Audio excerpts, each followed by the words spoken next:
আচ্ছা, ভাবুন তো আপনি যদি পৃথিবীর যে কোনো শহরে যান, লন্ডন, দুবাই, কুয়ালালামপুর বা নিউ ইয়র্ক, হঠাৎ করে যদি কাউকে জিজ্ঞেস করেন এখানে কি কোনো বাংলাদেশি আছে, প্রায় সব জায়গায় উত্তর হবে হ্যাঁ, অনেক আছে।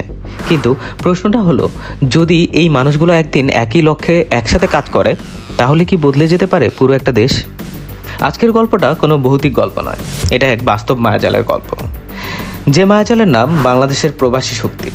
আপনি কি জানেন পৃথিবীর প্রায় প্রতিটি দেশে বাংলাদেশিরা কাজ করছে? কেউ শ্রমিক, কেউ ব্যবসায়ী, কেউ ইঞ্জিনিয়ার, কেউ বা ডাক্তার। প্রতিদিন তারা কোটি কোটি টাকা পাঠাচ্ছে দেশে। কিন্তু এই শক্তিটা যদি সঠিকভাবে ব্যবহার করা যায়, তাহলে কি হতে পারে? ধরুন 10 লাখ প্রবাসী বাংলাদেশি একটা ছোট সিদ্ধান্ত নিল। প্রতি মাসে মাত্র $10 করে তারা বিনিয়োগ করবে। মাত্র $10। শুনতে খুব ছোট লাগছে, তাই না? কিন্তু 10 লাখ মানুষ $10 দিলে মাসে দাঁড়ায় $1 কোটি। বাংলাদেশি টাকায় প্রায় 100 কোটির কাছাকাছি। এখন ভাবুন, এই টাকা দিয়ে যদি তৈরি হয় নতুন কারখানা, নতুন স্টার্টআপ, নতুন প্রযুক্তি কোম্পানি, তাহলে কি হতে পারে? এই জায়গাতেই শুরু হয় আসল মায়াজাল।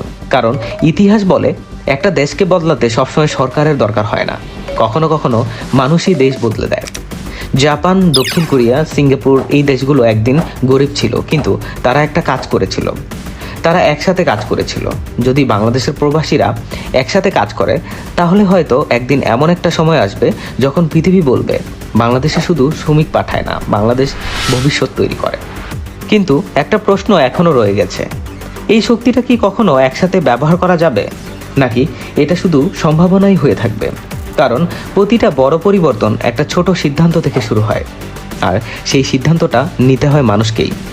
হয়তো আজ থেকে 10 বছর পর কেউ যখন ইতিহাস লিখবে, তারা লিখবে একদিন পৃথিবীর বিভিন্ন দেশে থাকা কিছু মানুষ একটা ছোট সিদ্ধান্ত নিয়েছিল, আর সেই সিদ্ধান্তটাই বদলে দিয়েছিল পুরো একটা দেশ।